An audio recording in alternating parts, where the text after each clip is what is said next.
এভাবে milestone school and কলেজের উপর দিয়ে প্রতিদিন নামছে বিমান। বিমানের শো শো শব্দে এখনও আতঙ্কে থাকেন এখানকার শিক্ষার্থীরা। ভয়াবহ বিমান দুর্ঘটনার 2 সপ্তাহ পর রোববার খুলেছে মাইলস্টোন স্কুল অ্যান্ড কলেজ। সকাল থেকে শিক্ষার্থীরা জড়ো হয়েছে প্রিয় ক্যাম্পাসে। তবে প্রথম দিনে কোনো ক্লাসে অংশ নেয়নি তারা। দুর্ঘটনায় নিহতদের স্মরণে মোনাজাত ও দোয়ায় অংশ নেন শিক্ষক, শিক্ষার্থী ও অভিভাবকরা। নিহতদের স্মরণ ও আহতদের দ্রুত সুস্থতা কামনায় বিশেষ মোনাজাত করা হয়। প্রথম দিনে যেসব শিক্ষার্থী ক্যাম্পাসে এসেছেন তাদের এখনও আতঙ্ক ও ভয় তাড়িয়ে বেড়াচ্ছে। তবে ক্লাসে বন্ধু বান্ধবদের সাথে দেখা হওয়ায় কিছুটা স্বস্তি অনুভব করছে শিক্ষার্থীরা। তবে এখনও প্রিয় সহপাঠী হারানোর বেদনায় শোকাহত তারা। ভয় বা আতঙ্ক, এটা আসলে ধৈর্য ধরে এটা থেকে ওভারকাম করতে হবে।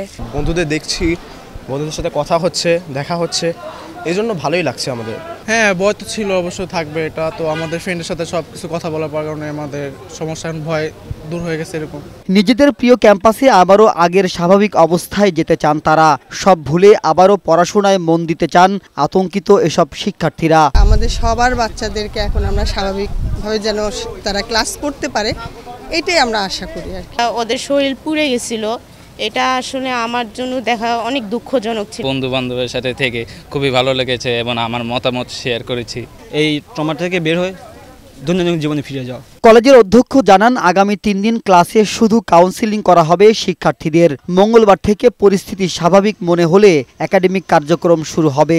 একজন আরেকজনের সাথে সাক্ষাৎ হলে, টিচারদের সাথে কথা বললে তাদের যে একটা ভিতরে যে একটা আতঙ্ক, সেটা থেকে তারা দ্রুত বের হয়ে আসতে পারবে। আমাদের টিচারদেরকে এই কাউন্সিলিংয়ের ট্রেনিং দেওয়া হয়েছে।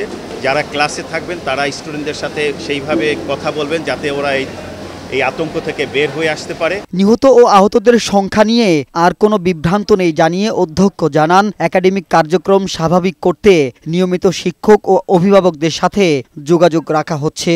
তাদের পরামর্শ অনুযায়ী শিক্ষার্থীদের কাউন্সেলিংয়ের কাজ চলছে বলেও জানান তিনি। মাহবুব আজমি, বৈশাখী সংবাদ, ঢাকা।